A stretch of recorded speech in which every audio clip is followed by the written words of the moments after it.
The Path to Authenticity is brought to you by GIA Miami. Founded by world-class mental health experts, GIA provides advanced care for difficult-to-treat conditions, including anxiety, medication-resistant depression, and obsessive-compulsive disorder. Using state-of-the-art methods, GIA can help people recover from conditions when more traditional approaches can't. Dr. Antonello Bonci has assembled an expert team serving international clientele in a modern and resplendent Miami setting. If you or someone you love is suffering from depression, anxiety, OCD, or other mental health concerns, call GIA at 833-713-0828. You can learn more about GIA by clicking the link in the show notes or by visiting giamiami.com. Thank you for listening to The Path to Authenticity. My name's Tom Gentry. I think of this show as the opposite of small talk. You'll hear real conversations with real people who know who they are. We talk about what makes them who they are, how they became who they are, and how we might become truer expressions of who we are. I'm Donna Marks, and this is The Path to Authenticity.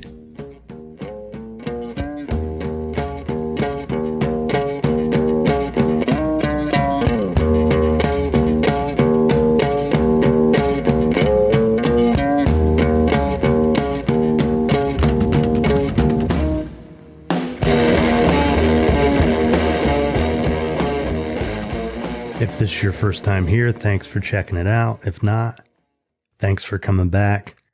I'm Tom Gentry, and this is The Path to Authenticity. Episode 171 for April 19th, 2022. It's my son's 16th birthday.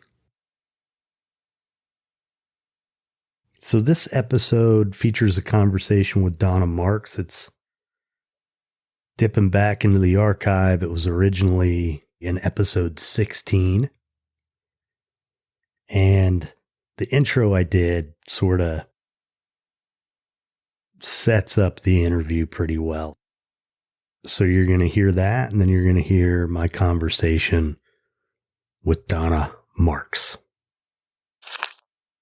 In this episode, I have a conversation with the author, Dr. Donna Marks.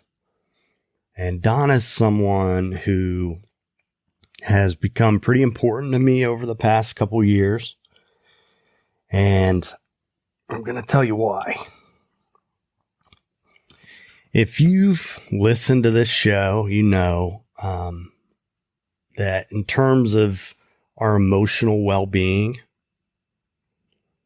I'm a big advocate for us getting help.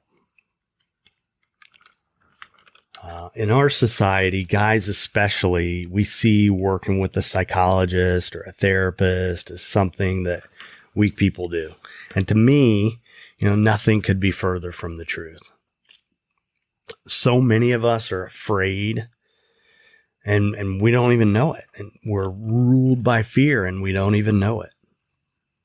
We go through life making our decisions through a lens of fear.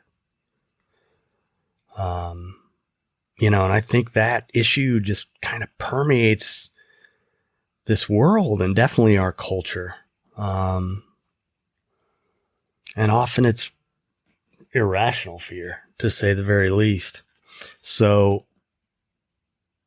because of that, often really facing ourselves, taking a good look at ourselves, seeing our authentic selves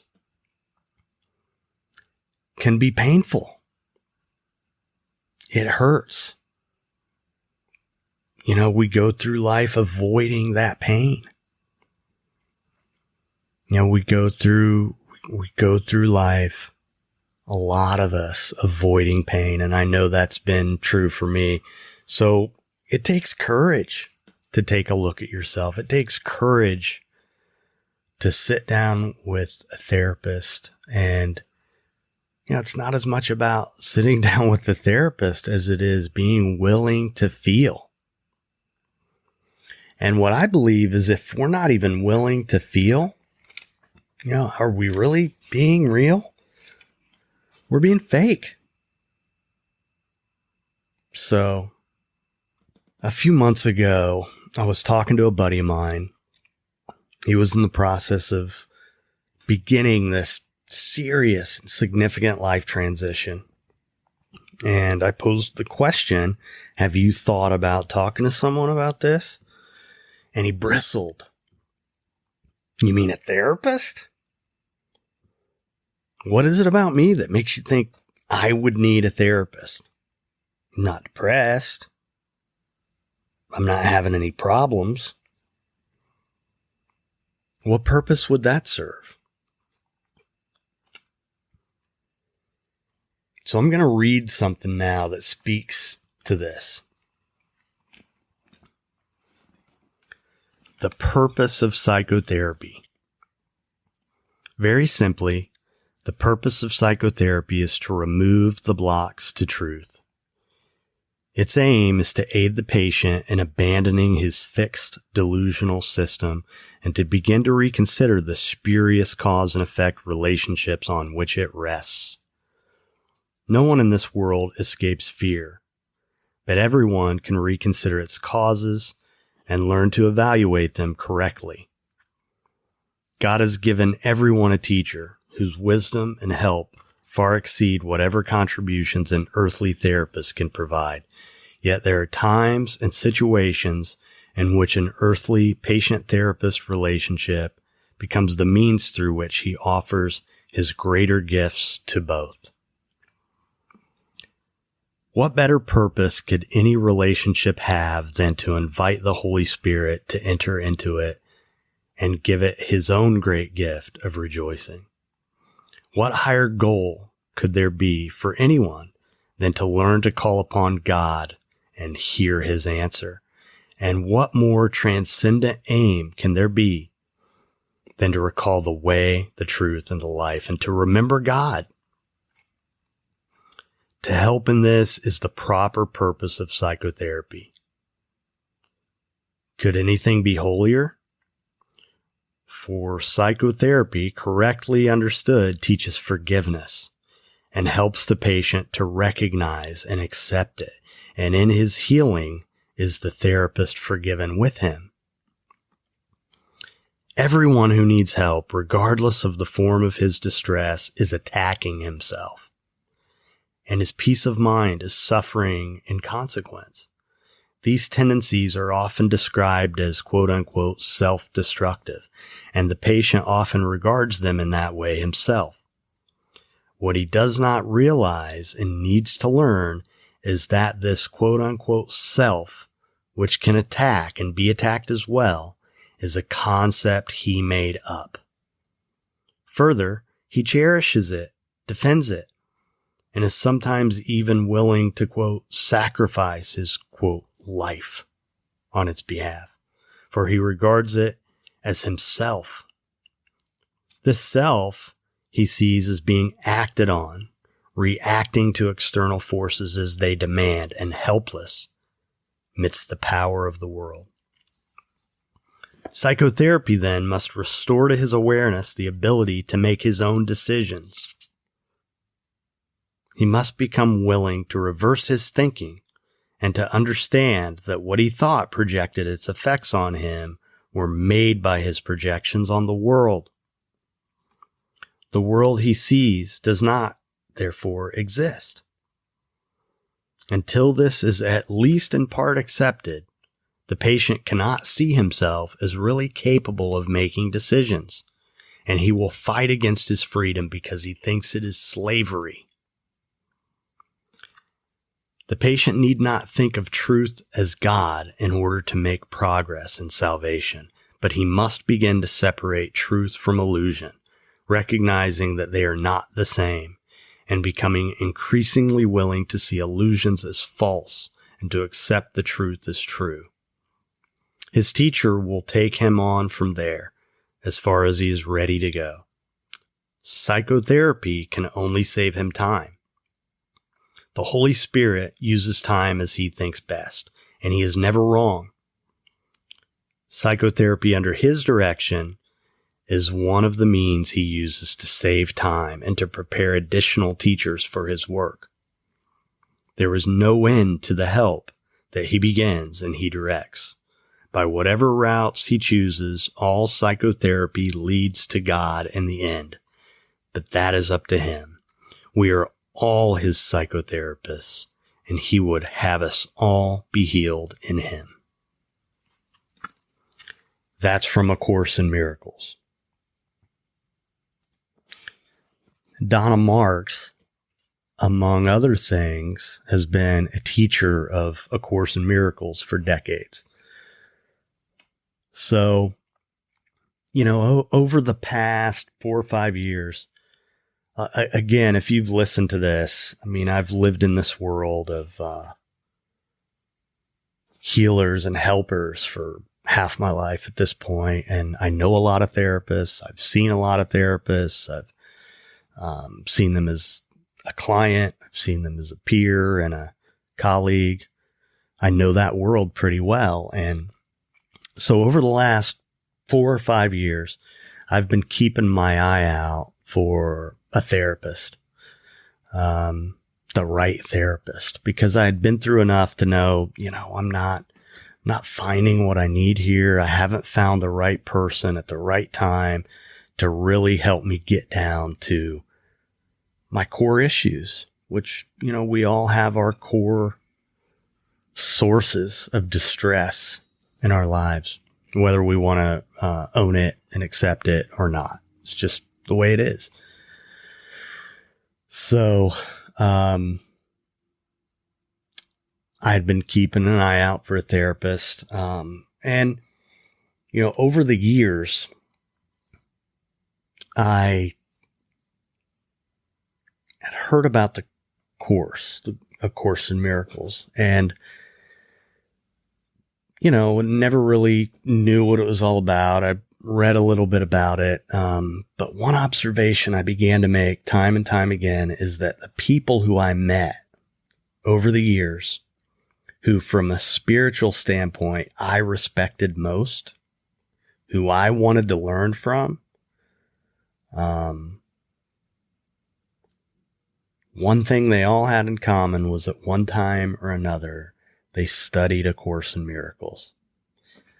So I kind of made a mental note of that. And a couple years ago, someone invited me to a class, and I went, and, I was really into it. I was in the midst of struggling with this conflict and this relationship.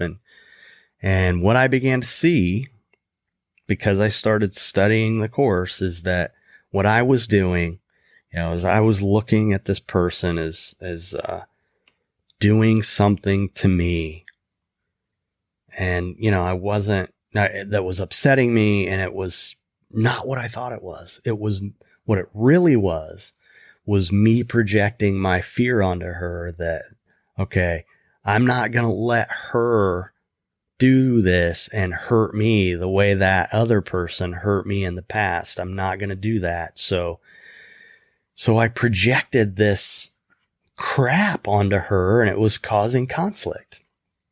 And that's what was going on with me when I started studying the course. And so it helped me immediately to stop doing that and allow the people in my lives to be who they are and not be what I project onto them. That woman was not, she didn't deserve to be gauged against the last relationship I was in, or the one before that, or any other one. She was innocent, and she deserved to be treated that way by me. So the course helped me understand that, and I started to study it more, show up at groups and classes. And one of the classes that I found myself at was that of Donna Marks. let me just say, again, like this whole stigma about therapy, it's ridiculous. I mean, people need help. And, that's why I'm talking about this right now. That's why I talked to Donna. So yeah, I mean, this stigma is a problem. We live in a society where most marriages end in divorce. And, if we really look deep down, a lot of us aren't very happy, whether we're in a relationship or not. And so it's just ridiculous to me that we'd be so averse to getting help or to talk about it. So, I'm here to do my part. For the most part, I'm a pretty open book. I don't really have a hard time talking about stuff, but there are a couple exceptions. And one of those is as it pertains to romantic relationships. And I don't know what it is about my history or my past that makes it feel unsafe for me to talk to people about that stuff. But it does. It feels that way. So having spent some time around Donna, hearing the feedback that she gave us at this group, of A Course in Miracles, and just hearing, the way she looks at the world and the way she views issues, I knew she would understand how I felt, what I was going through, what I was seeing, where I needed to go. So, it was this challenging situation that I was in with another person who was great. And, but I needed help. There were some things going on that I just needed somebody to walk me through it. So, and I was ready to stop avoiding the pain and look at the patterns. And I'd already kind of started to do that. But that's the context with which I entered into this relationship with Donna Marks. And, I wouldn't be here doing this podcast if it wasn't for Donna Marks. I mean, there are other people too, but, she has helped me, love myself in a way that I didn't before. And to have the courage to really put myself out there into the world like this, like I am right now, because this is as real as it gets, folks. I mean, I'm bearing my heart to the world right here. So if you're going to judge me, you're going to judge me. There's nothing I can do about that. But it's real. So that's Donna Marks to me. I'm pretty excited about having her on the podcast. And she's just as good as any therapist as I've ever met. And I've met a lot. But she's important to me. She's been very, very good to me and has helped me, supported me as much as anyone on earth ever has. So, I love Donna. She's been so important to me. What I've talked about in this little monologue here, a lot of it comes up in our conversation. And, we talk about a book that she recently published. It's called Learn, Grow, Forgive. There will be a link to it in the show notes if you're interested. So here she is, Donna Marks. Enjoy.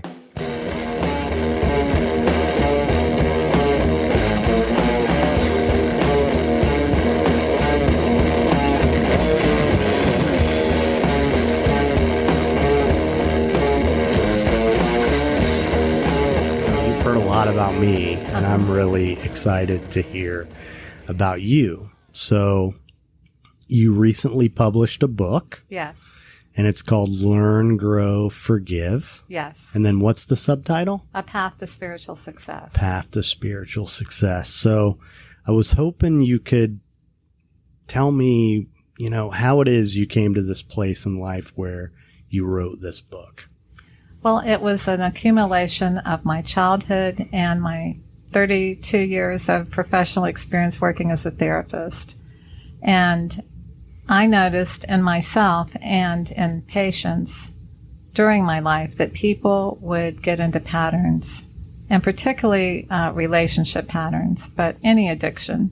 And they would get stuck there, and they would try to work their way out. And even people who had a lot of therapy and people who had been in recovery, and even therapists would get trapped in these places of keep going back into a situation that they didn't want to be in. It could mainly what I noticed was in relationships. That seems to really bring up everyone's stuff. And, rather than being able to just recognize that wound is there, they would break up with the person and go back and forth and back and forth and back and forth. And the more that they did that, the more powerless they felt, the more frustrated they felt, the more down they felt. And this could be with any type of pattern. It's not just with relationships, but that's the one that I noticed the most. And that's really what inspired me to write the book. And in the book, I haven't read it yet. I've watched some of your YouTube videos, which will be in the show notes for the podcast, so people can watch those. But you refer to it as our template. Yes. So that's something you talk about a lot. Right. So will you explain what that? Sure. How you would, the simple way to describe that? Yes. Well, I talk about templates and imprints. And they kind of go together in all of our relationships. And, any addiction is a substitute for meaningful self-love, which gets transferred to another person. That's where we get blocked. And a template is how you're wired, what you experienced as a child, what you saw your parents doing, how they related to each other, and then how they related to you. So if you had a real pleasant childhood, then you have a pain-free template, basically. Or you could have even had a lot of pain in your childhood, but you had good parents that helped you work through that pain so it didn't get stuck in the template. Or if you had severe abuse and things like that, then you have a pain template. And if that doesn't get healed early on, we tend to carry that forward in our lives, and we reenact it again and again and again. So in other words, a person who watched alcoholic parents or watched parents fight or watched parents not take care of themselves or their children, we tend to still have that pain inside of us, and we either try to continue to get that need met through other people, which will never work, or we tend to be like our parents and do those kinds of things that we witness because we don't know another way. So this book is to help people identify their template. Yes. And then learn to work through this process and really feel their feelings, right? And that's the so the template and the imprint are the part of the book that's called Grow. Okay. I'm sorry, that's part of the book that's called Learn. Right. And so we want to learn what happened to us as children. We want to be willing to face what happened. So many people think, oh, my child was fine, it was good. We weren't perfect. But then when you start recognizing what's going on in their life now and it's not working, it's clear that something inside of the person is not healed. And that's why their life isn't working now. And the addiction is just a symptom of that. It's not really the main problem. And so that's the template. And then the imprint is the part where we get fixated romantically. That first major passionate feeling towards someone, the way that person looked gets branded in our brain. And so we tend to treat that person as the one and only type of look, type of love object because it has been imprinted. And then we go through life not really understanding what a good connection looks like and what a compatible connection looks like because we have the pain template, and then on top of that we have the romantic imprint. So two people get together who are strongly attracted to each other, but their wounds will collide with one another. And if they use that to heal, then they're into the growth phase, but more often than not they re-injure one another. Pretty heavy stuff, isn't it? Yes. So yes, and it takes a lot of courage to face that and to work through it. it's painful stuff. There's a reason why we avoid these things, isn't there? Yes. But what we have to realize if we want to be free from the pain is that it's like any kind of pain. You know, you have a pain in your side, your appendix is, needs attention, and it's not fun to have the surgery and hurt afterwards, but then it's behind you and you're not carrying that pain throughout your life. So it's like that expression, you go through that short-term pain for that long-term gain of being free from it. And I mean, really doing the work so that you really are free of it. Well, so, I know enough about you that you have a pretty eclectic array of training. Thank you. Right, and experience. Thank you. And, like, you're an Imago, you're Imago trained, if I remember right. Is that right or no? No, I actually did not get certified in Imago therapy. Okay, well, I can cut that part out. Since we're being authentic, yes, it's okay. I guess so. But I can see why you would think that, especially because A Course in Miracles is, Imago therapy is based on A Course in Miracles. I didn't know that. I didn't know that. Yes, he was a student. Harville Hendricks. Yes. I didn't know that. Yes. So he kind of developed that out of A Course in Miracles type model. Well, and, when you're talking about the template and the imprint, I mean, that reminded me. Yes. And I don't know a lot about Imago therapy, but it's basically helping people to recognize that they are repeating their past. Yeah. Yeah. Which isn't enough. Really, it's not enough to recognize it. Right. Because that's the second part of the book where you grow and you have to feel that pain and heal the pain. Yeah. That seems to be the really hard part. Yes. That's where people get stuck all the time. They'll start doing the workbook or the online course. And what do you mean I have to answer these questions? I started answering those questions and I couldn't do it, because it starts really bringing up stuff that we've stuffed and ignored our whole lives. Yeah, I mean, this is where denial and the other ego defenses that we all possess. And, my understanding of them has been that, they're there to protect us in the beginning. Yes. But then when we lean on them too much, it ends up destroying us. Right. Well, Freud was the first to talk about things getting repressed into the unconscious. And I touch on this lightly in the book. But things that are uncomfortable for children because they're made to feel uncomfortable, like aggression and sexual impulses, those get repressed because the reactions to the caretakers are, no, don't do that, or you can't get angry, or no, don't touch yourself, or whatever the case may be, rather than teaching the child, that these are natural things and it's okay, but there's ways that we handle these things. And so they get repressed. Those feelings get repressed and they go into the unconscious, and then they get, of course, coming out all kinds of different directions throughout life. Yeah. This stuff, I was talking to a psychologist a few weeks ago, an episode that came out 2 or 3 weeks ago. And I think one of the things, I've been fortunate to be able to say that this stuff really fascinates me. Yes. Yes. So when it came time for me to need to heal, I think that has really worked in my favor. Yes. Yes. That your inner child is still curious and willing, willing to get on the field and play ball. Absolutely. So where did this all begin for you? How is it that, you've evolved into a place where you write a book like this? Where did all this start? Well, it started in my own childhood. My biological parents were divorced when I was a couple years old. I do have memories of my biological father being very angry and raging a lot, and he was not a part of my life growing up.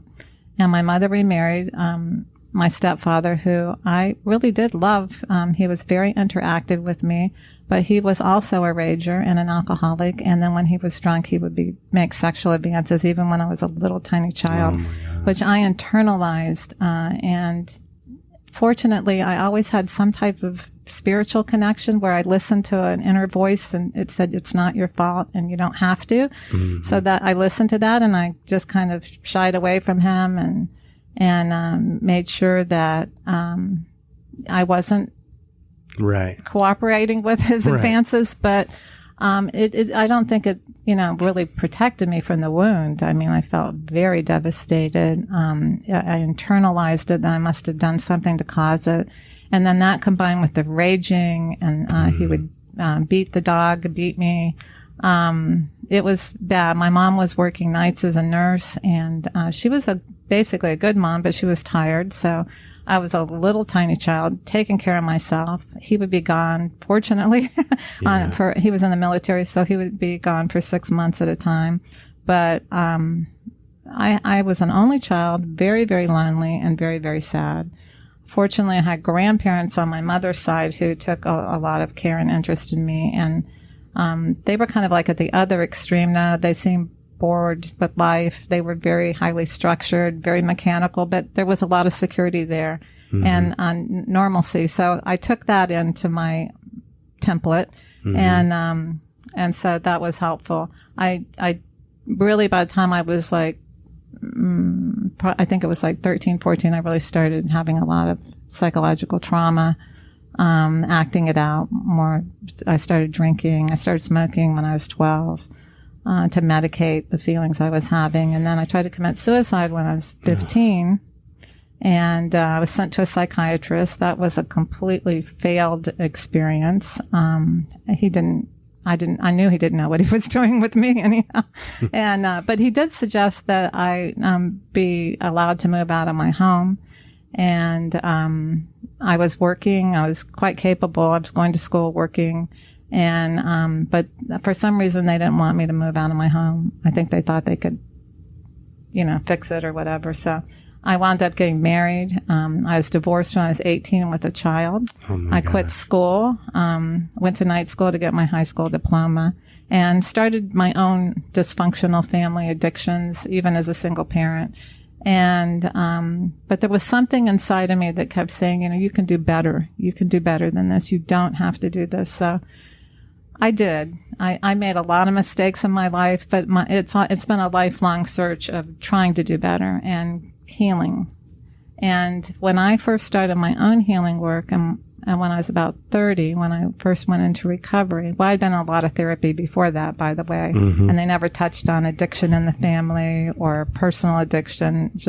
They just didn't know, I guess. So when I went into my own personal recovery, I really started recognizing, that I had a lot of work to do. And first I went into Gestalt therapy, did a lot of healing there, got certified in Gestalt therapy, did hypnotherapy, got certified in that, got my addictions training. It was like one thing after the next. I recognized I need more, I need more.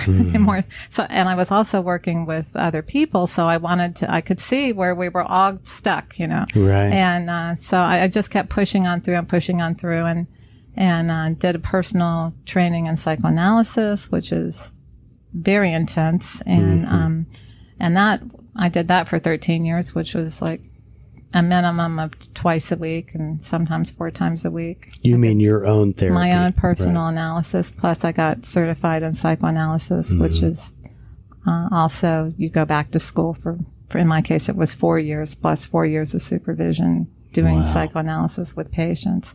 So, and even all of that, I was still stuck. So for someone who doesn't know, I've had enough education and training to know that there's a big, big difference between psychotherapy and psychoanalysis. Right. So can you explain that? Yes. Well, psychoanalysis is psychotherapy, but psychotherapy isn't psychoanalysis. Right. So psychoanalysis, it's not so easily explained, except that it was started by Freud, and then a lot of other people formulated off of his theories and to put their own take on it. I have yet to read any type of therapy currently that hasn't taken from Freud. They don't even know they're doing it in most cases, but he actually learned how to tap into the unconscious. And the most valuable part of psychoanalysis is that the analyst is trained to understand that everything that's going on with the patient is through transference, what happened to that patient, how they experience relationships. And then the analyst is ideally able to stay neutral, even when they're reacting. They use their reactants to analyze what happened to the person. Right. They recognize that they can help to heal the relationship. It's very similar to the Course in Miracles, that all the past comes up in the analytic, in the analysis, but the analyst helps the person, no, I'm not your mother, I'm not your father. This is now, we can work through this now. Now, a lot of times patients don't want to do it, but usually if they commit to psychoanalysis, they will hang in there in that process and they will do it. Not everybody's a candidate for psychoanalysis, though. They have to be able and willing to tolerate all of that, which is very, very, very uncomfortable. But it's good for the relationship part of a therapy, but it doesn't necessarily heal the wound. A person can stay in psychoanalysis for a long time and still have an active addiction. A person can stay in psychoanalysis for a long time and never mourn. So you really have come to a place where you've used all of these different bits and pieces to create the book. The book. Yes. Now, tell me where A Course in Miracles came in, because I know you've been a teacher for a long time, right? Yes. I've been a teacher for about 34 years now. Wow. As long as I've been a therapist. Shortly after I was a therapist, I started teaching. I liked it because it was the church that I always looked for, the religion. It was spirituality and not religion. And when I first read it, I'm like, well, I had already thought, if Jesus came today, he would be telling us the same thing he did then. It's all about love, and all this other conversation is ridiculous. Right. And, just love each other, love yourself, love each other, love yourself, find a higher power. Right. love. Right. And I was telling somebody that, and she said, oh, you probably like the Course in Miracles. I'm like, well, what is that? And she said, oh, it's a book. She said, I don't know much about it, but they sell it over at the Unity Church. So I hightailed it over the Unity Church, and I said, do you have a Course in Miracles? And she said, oh, yes, here it is. And I took it home and started reading, and I'm like, oh, this is what I've been waiting for. It was like I knew I was supposed to be reading it, and I already knew inside that this is what spirituality is. It's not about going someplace and getting downloaded. It's about learning how to access the spirit within you, the love within you. And the Course teaches us how to choose love or how to choose fear. And so that's where we have to draw from when we hit these blocks in our own healing process. Am I going to stop because it's uncomfortable, because I can't afford it, because I don't have time, because it's, I don't like it anymore. I don't like my therapist anymore. She doesn't like me, all that stuff, which is not real. Or am I going to choose love and work this through until my wounds are excavated, until they're released? And I know how to have a healthy relationship because I've stayed in therapy and experienced those conflicts and worked through them and learned to be in the now. And I'm free from the addictions. And even if I could engage in them, I wouldn't want to do it because I love myself now. It's not worth it anymore. Right. It's just not what feels good anymore. So, and it's a process. And so that's the, forgive part is to, no matter, you never quit. You never give up. You never quit. It doesn't matter how many times you regress. Each time, that is a step into deeper healing. So every time, so many times people will tell me, I can't believe I did this again. And I'll say, but it's good that you did it again because something triggered you doing it again. What came up? Oh, I really remember how lonely I was as a child and how, I just couldn't, I just wanted a parent and there was nobody there.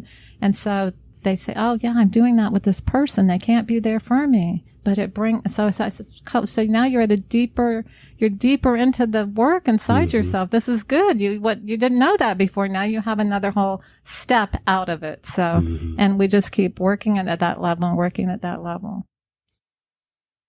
One of the things I've learned, especially over the last few years, about myself, but I've also observed it in other people, is that we judge ourselves for feeling what we feel. Right. So we not only have this feeling that we identify as negative or describe as negative. Yes. But then we have a reaction to it where we might even experience shame. Yes. I know for me, at 17 years sober, the thought that, well, I shouldn't feel this way. I've been sober too long to feel this way. Rather than, thank goodness this feeling's coming up. Right. And that feeling, that judgment, I don't know that it kept me away from getting, it induced fear of, and, I want to conceal this, because I'm judging myself. I don't want other people to know that because, that I feel this way because I'm supposed to be healthier than that at this point in my life. Right. And there must be a lot of people who go through that. Oh, yes. Especially in recovery. Like they can be sober for a long, long time, but not feel authentic because they haven't healed the past. They might have acknowledged it. And it's a big problem, in my opinion, in recovery, that you do the steps and you do a moral inventory. And then those of us that have these kinds of horrendous childhoods go, okay, my role and why, my father beat me.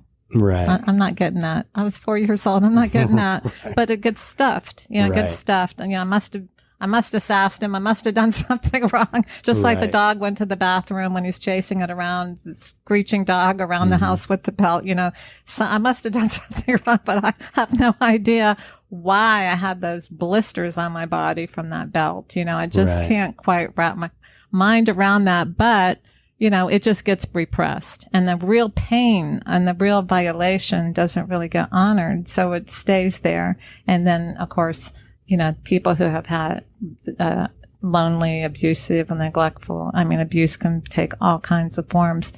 That's what they attract in their lives. That's what they either be that or they attract it, or a combination of both. Yeah. Like myself, I was definitely a combination of both because that's what I knew. So how long were you in recovery before you started to go deeper into that next layer of healing? Well, I was 23 years into recovery and then I relapsed. And that was a very conscious thing. It wasn't impulsive. And while I was doing that, there was a certain amount of I don't want to put this in a positive text because it's not the way to do it, but it's what I did. And there was a certain amount of I had always been a compliant do-gooder kind of, trying to always be perfect. And if I was perfect growing up, then maybe I could minimize some of the abuse. And actually it did help, especially as, if I could take control and, clean the house and minimize the stress and all that. So for the first time, I wasn't being a good girl anymore. I was like rebelling. So it wasn't the way to do it, but it did bring me to a more authentic level of myself. And at that point, I dug deep. I dug really deep and I started allowing myself to really, really feel. And, I wasn't in therapy at the time. I finished every kind of therapy all over the world, spirituality and everything. I said, this is just not working. Something's wrong with me. It's just never going to work. And I might as well just do whatever I want. But it had been working and that was part of it working. And then when I went back into recovery, it was with a whole different mentality and really allowing myself to go, like I said earlier, into the emotional component and recognizing, there's nothing wrong with the steps. And by the way, I'd gone to all the ACA stuff for all of that too. It's just that, it gets confusing. And so one of the points I really want to help people understand is if you're stuck, it's just something's not set loose yet inside of you. There's a pain, there's a wound, there's something that's still not addressed yet. And it's a matter of choosing to love yourself enough to allow that pain to come out. So many people say, I've been sober too long and I should be well. And they do a number on themselves like I did. And rather than I'm not well and it's okay. It's okay. I got to figure this out, and I will figure it out. And I'm not going to give up. Never. That's my motto. Never, never, never give up. Yes. Never, yes. never, never. Yeah. Well, one of the things that was reassuring to me at one point, was someone telling me that, Bill Wilson and this guy and that guy, a lot of people in long-term recovery reach a point where, there's some, there's a transition they go through where it's a whole deeper level of change. And, right. that happened with me too, Right. Going through a divorce and recovery. Yes.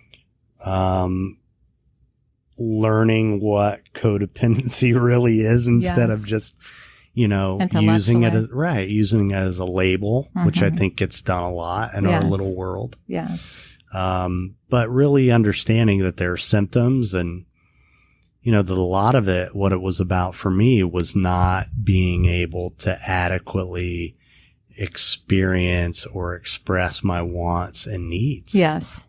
Yes, because you had disassociated from those early on, Right. like most codependents. So we get that, like any other addiction, artificially. Yeah. Yeah. By trying to please someone or be something for someone. By being the compliant little girl or, the compliant son. Right. Mm-hmm. Right. And, one of the things I think about, is when I got into treatment, I ended up with this therapist who was, she'd been around a long time. She really knew what she was doing. And I think she knew that she could just tell me what to do and I'd do it. Mm. Because, I grew up in a home where you do what your parents say. Right. I was not empowered to question, what their directives at all. Mm-hmm. So when, 20 days into rehab, when I tell her, oh, I don't want to do that, it was, I don't give a shit. You're going to do it anyway. But she was smart enough to know that I would. Uh-huh. And so she used that, what in some ways was, a way that I was compromised or, but she used it to my advantage. Right. Right. Which is really interesting. Yes. But then and she had faith in you and the process. Right. And what her guidance was, inner guidance was telling her to. Right. Mm-hmm. Right. But then as the years go by, like your experience, that, it's not the same as being authentic. Being the compliant little girl or little boy, it's not the same as being authentic. Correct. So, and then because when we're that type of personality, we're doing everything to try and be something that we're not. We're trying to do everything, and we're lost, and we're not found in that process. Right. Well, and as it pertains to the Course in Miracles, you would say you're either pursuing love or you're trying to figure out how to be loved. Yes. Right. Yes. And so it's not really, you're not really doing what you want to do. Right. And we don't know what we want to do, so we get very confused. Get very confused. Yeah. Yeah. Well, this, I don't know what to do here. So was this love? Yeah. Was this love? Yeah. But, it just gets very all muddled up because it's the same thing of growing up. Which parent's the right parent? Which situation is the right, and they're telling me I'm not seeing it correct. So it just gets all muddled up. Yeah. So it gets to the point, I think what I was trying to say about myself is it's what I want. Right. It's what I want now. And if I want to see for sure whether or not I'm an alcoholic, then I'm going to find out for me. Right, not because because in fact, everyone in my life told me I wasn't. It was when I went to a treatment center because I wondered that it was affirmed. And so it was always in the back of my mind when my own family was saying, what? You're not. So it was for me that I had to find out, which was very freeing. The truth will set you free. And I prayed about it and I said, show me the truth here. I'm willing to face it, but it has to be from within me. Well, it kind of goes back to the idea that there is divinity within all of us. We have what we need to heal. We have what we need to flourish in life. And that's the beauty of A Course in Miracles. It teaches us how to tap in. You know, we have the ego, which is our human mind that wants us 10 feet under and will sound very convincing. And, you know, this is the way to go. And then we have our Holy Spirit, which is the love connection, which we have to learn how to listen to that. That's what the training of the course is about, learning how to distinguish which voice is love and which voice is fear. And of course, as I talk about in the book, anger and guilt always cover up the fear. So we never even realize we're fearful. Right. It can all get very confusing, can it?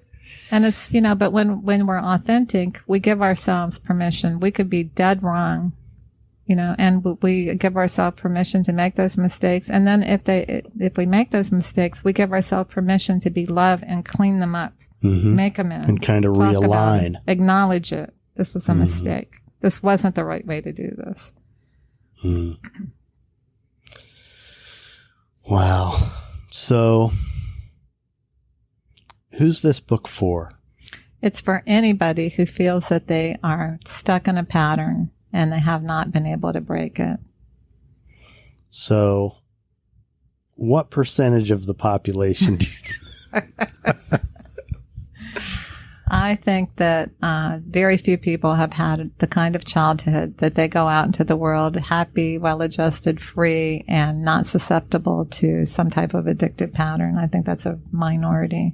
Yeah. But of course, you know, those of us that are in the helping industry, that's all we see.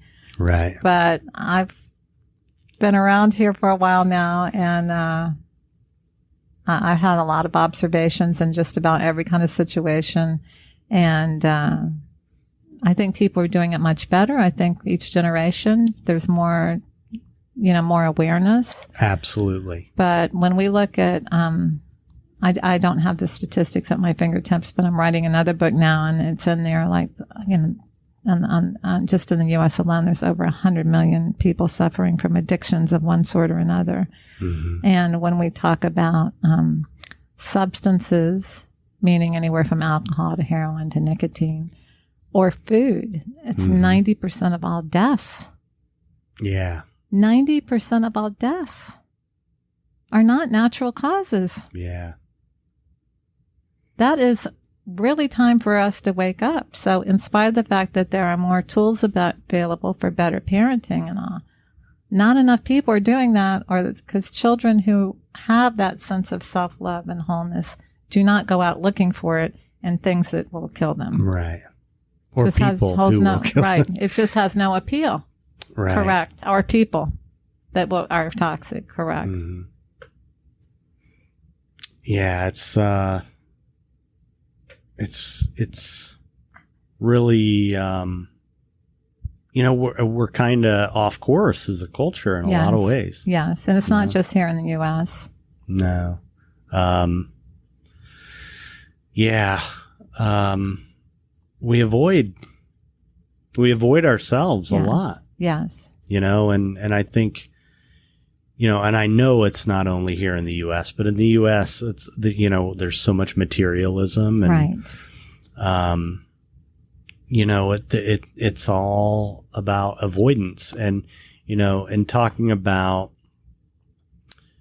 when you mention our childhoods being less than ideal, that is a concept that I know for me, and I think probably for a lot of people, we idealize our parents and our childhoods. We don't want to believe that our childhoods are less than ideal. Right. Unless we had to. Unless we were forced to. Right. Yes. Right. Yes. And sometimes it doesn't come out until much later in life when someone has suffered a trauma and they're not healing and they're like, why am I not getting better? And they're really stuck. Well, and you know, it brings up a lot of family stuff too when you go down that path, because, you know, you have the family members saying, oh, well, that was 30 years ago or whatever. Because, or don't go out and say you're an alcoholic or an addict or or that you've got a food disorder. You know, that just doesn't look good. So don't do that. it's not true. Yeah. I mean, there's so many different things on the spectrum of repression and denial in the family. Yeah. But I think you're right. I think it does get better as the generations go on. Yes. And a concept that I have become familiar with over the last several years is the ideal of intergenerational trauma or abuse or neglect. Yes. And, just the idea that you can grow up in a home where neither parent is an active alcoholic or drug addict. Yes. But one of them had a parent who was. Yes. They still are passing down the traits. Yes. The isms. Yeah. And the emotional disconnections. Right. And so, it really, I think a lot of times we want to just think if the addiction to the substance isn't there, right, that everything's okay. Right. And that's really, sometimes people get addicted to everything having to be okay. Right. And that's dysfunctional. Or not okay. Right. Some people get addicted to pain. I talk about that in the book. That's, I think, one of the biggest addictions of all, because someone who feels dead inside, when they feel that aliveness of the pain, even though it's overwhelming, at least, it compels them to keep going back for more. Right. And this is particularly true in relationships or any type of deadness, that addiction is covering up. Hmm. So what would you say to someone who, needs to look at their childhood, but is afraid to look at it because maybe, for the most part, it was pretty good, but they're beginning to realize that it was less than ideal, but they're the only one in their family who would say so. Right. No one else would necessarily agree with that. What would you tell that person? Right. Well, I would encourage them to wait until they do want to look at it. I would never encourage someone who's not ready to look at it to look at it. Right. So when they're ready, then I would suggest that they start reading about trauma and childhood. Maybe go to some adult children meetings. There's a lot available in self-help. To be able to start accessing it. One of the things that I've gotten good feedback about my book is the questions that are in there. They go right into, what was it like? What happened? Describe it, feel it, bring it up. So that kind of thing. Bradshaw, Pia Melody. These are people who really help people to access that pain, that unhealed trauma. There's a difference too between abuse and trauma. All abuse is trauma, but not all trauma is abuse. I mean, traumatic things happen in childhood. Right. Your cat dies, your grandmother dies, your mother dies. Right. It's very traumatic. It's not abuse, it's trauma, but how the environment helps you to heal that can be abusive or not. Right. Yeah, I'm just thinking about how, the pressure that one feels from other family members.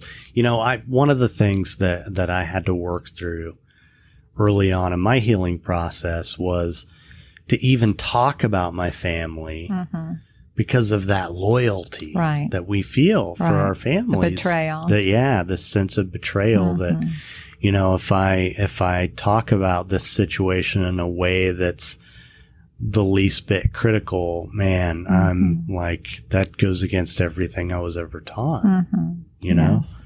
And I think a lot of people, I would imagine that a lot of people, that could deter a lot of people from looking at, facing their childhoods. Well, I'd like to say two things about that.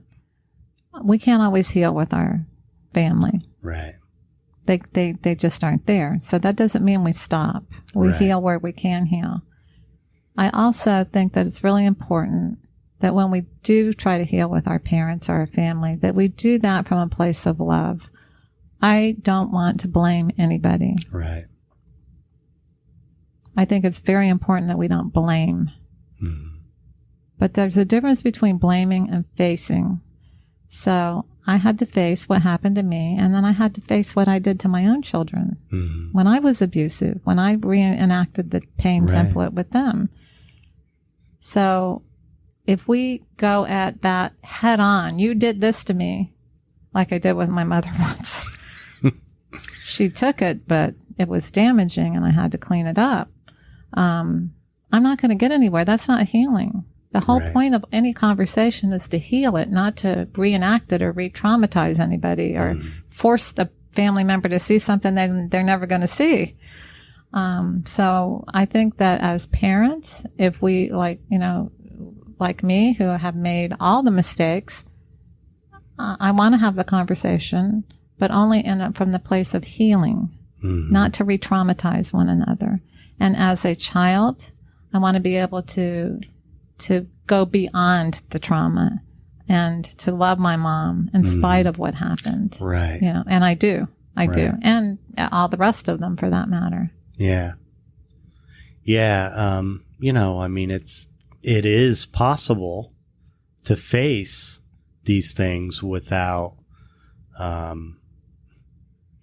ramming into one another. Right. Or, even blaming. Yes, exactly. And I think that, and it always goes back to, I think, fear of loss of love. Yes, exactly. It does, because if I say that, my mother or father did this, then they might think I don't love them, or they might, it pretty much always goes back to that, doesn't it? Yes, it always goes back to love or fear. So if we're coming from love and we talk about it, then the object of talking about it is to heal, to be vulnerable, to show feelings. And someone will either be present for that or not. But if we come at it from an attack, that's not going to produce healing, because fear and anger and guilt don't produce love. Love is what heals. Attack does not. Right. It's heavy stuff, isn't it?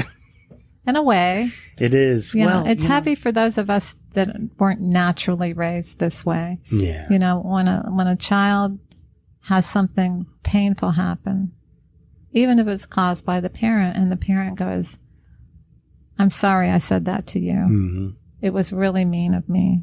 And I see the hurt in your eyes." And the child cries and sits on the mom's lap or the dad's lap, and there's cuddling and the pain comes out. It's over. Yeah. It's over. Yeah. But it's when it's not, so when we have to learn how to do that when we're 20, 30, 40, 50, 60, 70 years old, whatever, when we have to learn how to do that for the first time, it is terrifying. Yeah. Yeah. And I think, as a parent, that's something that I do with my son. Yes. It's, I read somewhere, I think it was in something Pia Melody wrote about, when you're not willing to apologize. Right. When you're not willing to acknowledge that you made a mistake. Yes. It's like spiritual abuse. Yes. Because as parents, we represent the deity. Yes. To our kids. They deify us. Right. And, and also we tell them that it's not okay to be imperfect. Right. That's the message we're giving them, is that you have to be perfect. Yes. Like me. Yes. And I'm perfect whether it seems like I am or not. Right. It's just crazy. Right. And it's just so much more loving and realistic to sit down and say, you know what? I really snapped at you and I wish I hadn't done that. I'm sorry I did that. Yes. Yes. And you don't deserve to be talked to like that. Right. I know that I can just tell you. Right. Or we can, have a consequence, but it's never okay for me to yell at you. Yeah, absolutely. So, man, when I say it's heavy, one of the things that I love about the course that I recognized right away is that, the first time I sat in a group and read and just, had those conversations that take place in those groups, it's elevated level of consciousness. and you just feel it. Yes. It feels really, really good. Right. To be in that grace of truth. Yes. And also, to be in a room full of people who are, basically focused on doing the most loving thing. Yes. They're committed to that. Mm-hmm. Which just that conviction. Yes. Is really, really powerful. Yes. It's incredibly powerful. And how this shows up in the course, and it's that too is all about relationships with yourself and others, of being loved, is that when you are hurt by somebody, rather than attacking them, first you tend to your own hurt and recognize you're seeing only the past. Whenever we have a reaction, it's always about the past. I don't care what the cause. It's triggering an unhealed wound. Yeah. So then we allow ourselves to process that, and then we talk about the hurt that happened in the here and now. Right. It's not charged up with electrical currents from 50 years of stored up, pent up pain. Because that's what happens when we don't feel. Right. Right. When we repress. Right. It all comes out sooner or later somehow. Right. Whether it's, an addiction or abusive relationship or, And I think some people misinterpret the Course that they're hearing, I see only the past, therefore, it's not okay to feel it now. And I don't think that's what the Course is saying at all. It's just inviting us to recognize that the pain and the reaction isn't just about what's going on now. If this was the first time that this situation happened, you wouldn't know what it meant. Right. Other than it didn't feel good. Right. And so when we learn to communicate what you're doing doesn't feel good, I don't like it. And now I can see it hurts real bad because it's something that happened in my past that I haven't healed yet. And are we going to do this in this relationship, whether it's a friendship, romance, or therapy, or whatever the relationship? Are we going to do it here and really transcend it? Or are we going to just ignore it and gloss over it and say, well, the Course says I'm not supposed to do that. I'm supposed to just, be in the here and now and not see the past. And if I'm spiritual enough, I won't be feeling this anyhow. Yeah. Which is kind of a crock, right? But a lot of people do interpret it that way. And I have really tried to be a voice for not accepting that. That's not what the Course is teaching, because that is not love. Burying a wound alive is not love.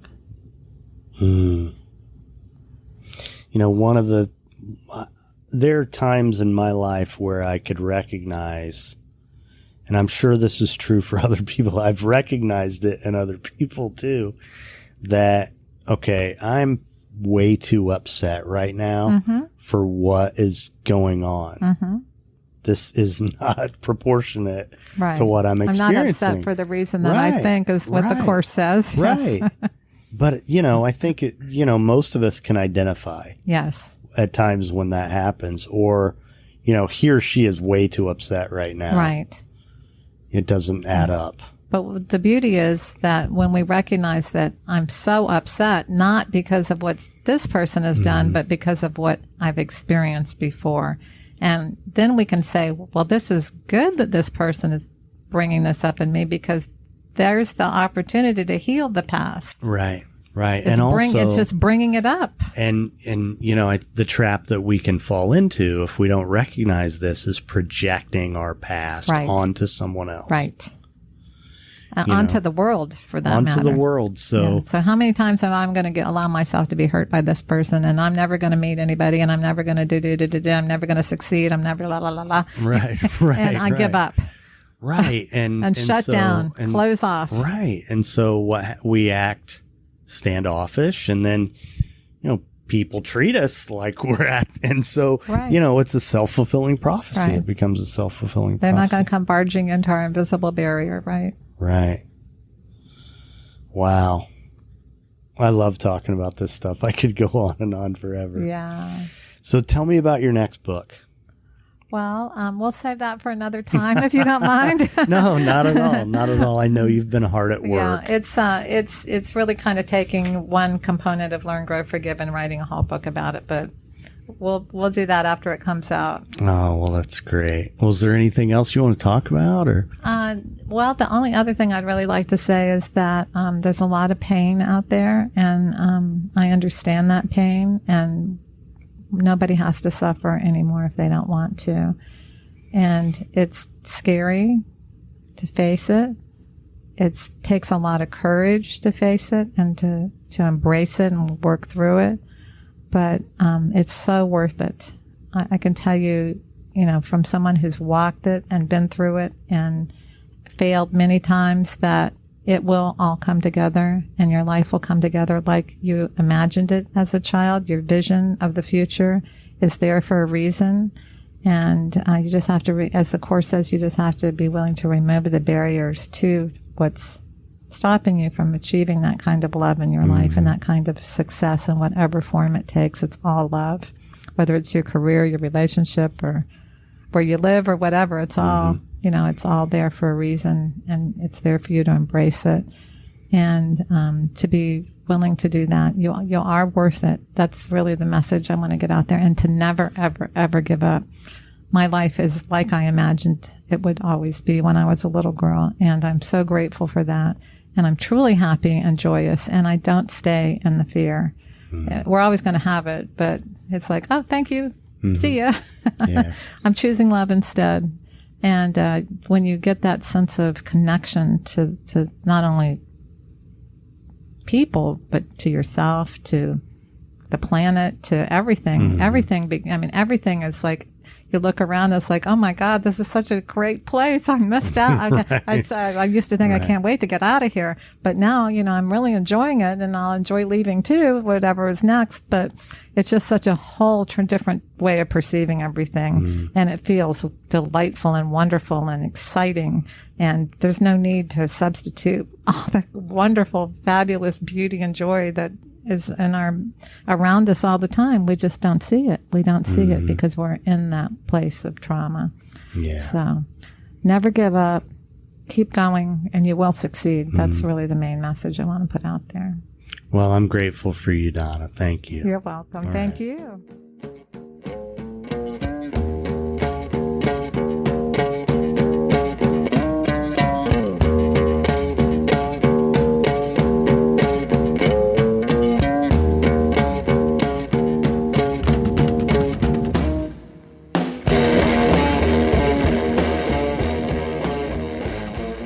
All right, there you go. Another episode in the books. Thanks for listening. You can learn more about the show and this episode's guest at thepathtooauthenticity.com. If you enjoyed this episode, please share it with someone. Leave us a review on Apple Podcasts or wherever you listen. Every little bit helps. I want to thank the band Punk Rock Opera, whose music you hear throughout the show. Their songs are used with permission from the artist and under a Creative Commons license. If you're so inclined, check out the Patreon community.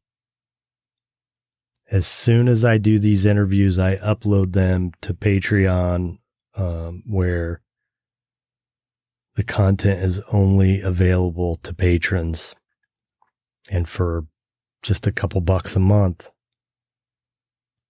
I usually post audio content, their exclusive audio content, probably 8 times a month, if not more. And as these new episodes are released, as soon as they're done, they're available to patrons. So sometimes that might be 2 weeks before an episode is released, or even longer. Usually it's a few days. Anyway, if you want to support the show, that's a great way to do it. So thanks again for investing your time. It's a big deal to me. Thank you for supporting me and supporting the show. I hope you keep coming back. Be nice. That's our story. I hope you enjoyed the punk rock opera. And we have one last piece of music for you. It goes like this.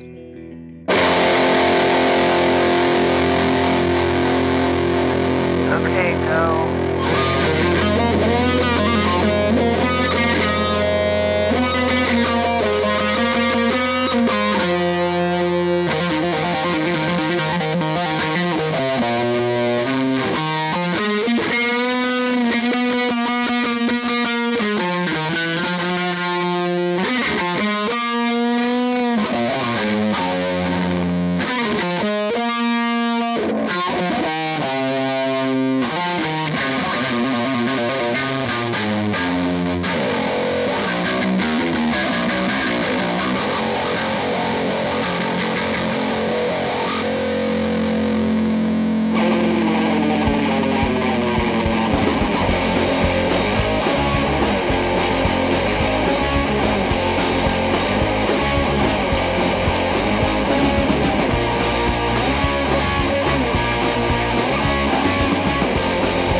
We cut our teeth with bloody hands.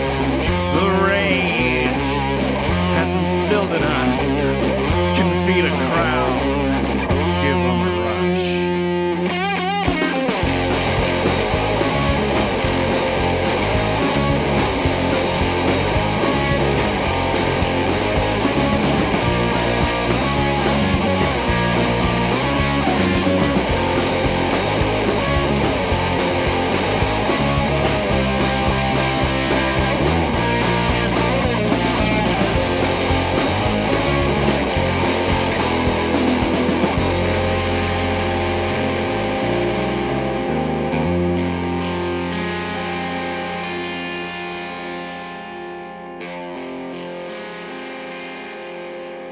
Thank you. And good night.